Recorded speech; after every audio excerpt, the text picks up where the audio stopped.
President Trump congratulating Venezuela's opposition leader Juan Guaido in a phone call, reinforcing that the United States supports him and the country's power struggle. That's the word from the White House this afternoon. You'll remember Guaido is leading the charge to topple the dictator there, Nicolas Maduro, who's been in power since what's being called a disputed election since 2013. Under Maduro, the once rich country has sunk into a deep humanitarian and economic crisis that's forced millions of people to leave the country and millions more to live in starvation in some cases. Guaido declared himself interim president last week and swore himself into office. He says Venezuela's constitution does indeed allow that because he claims Maduro's recent re-election was nothing short of a sham. Thousands of anti-Maduro demonstrators supported Guaido, as did the United States and many of our allies.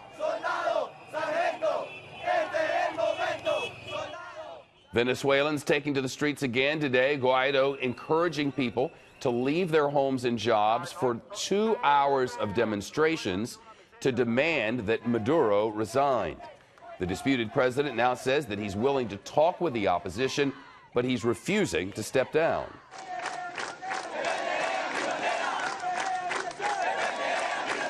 These are pictures from state TV. Maduro visiting a military base today, a show of force. So far, Venezuela's military is still publicly supporting him. Meantime, Guaido, the opposition guy, gave his first U.S. interview since all of this started to the Fox Business Network. He said he's optimistic about the future of his country. Support us. We are sure that we are starting the change. This is the last chapter of change, the last chapter of a nightmare for many citizens that were forced to migrate, that were forced to leave their country. So we're waking up from that nightmare, and we're waking up to dream in a prosperous Venezuela. Guaido with Trish Regan on FBN. Now to Steve Harrigan, who's live for us, Caracas, Venezuela. Steve. Shepard, it was an unusual demonstration today. It was well organized. It was planned, just 2 hours long, small scale. Come out of your office, say you don't want Maduro as president anymore, then go back to your office or back home. The real question is, where are these protests going to lead to? Guaido, the opposition leader, doesn't feel like he can bring the people out on the street every day. They are planning another major rally for Saturday, but where is the push going to come from? Guaido says he's optimistic. He got a important presidential call today from President Trump backing democracy here in Venezuela.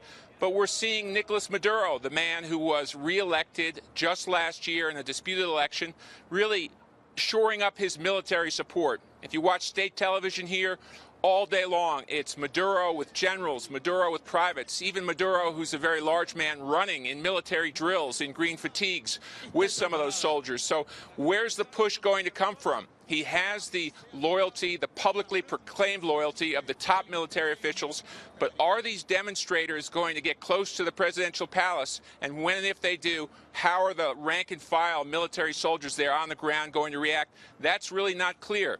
We have real competition, too, between the two sides. On the one hand, you have Guaido getting a call from President Trump. On the other hand, you have Maduro getting a call from Russia's President Putin. So you have about 15 countries right now backing Maduro and about 50 backing Guaido.